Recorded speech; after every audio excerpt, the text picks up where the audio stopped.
At the University of Wisconsin-Eau Claire, many students are familiar with McIntyre Library, but most don't know the man who is behind the atmosphere.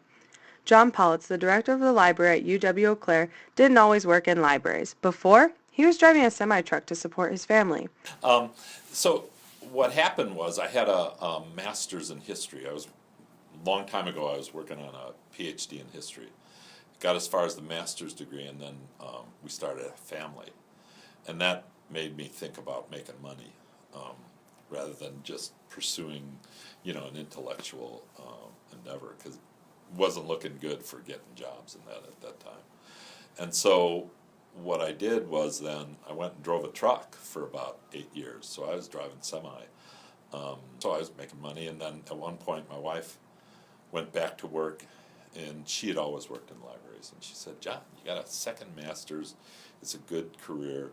Why don't you be a librarian?" And that is like, oh, perfect. And it was. It was perfect for me. His wife Sally suggested he work in libraries and said it was the best thing that happened to the family. So I've got 2 daughters. And like I said, when our first daughter came along, it was like, oh, no time, it's not for yourself anymore. You got to, think about your kid.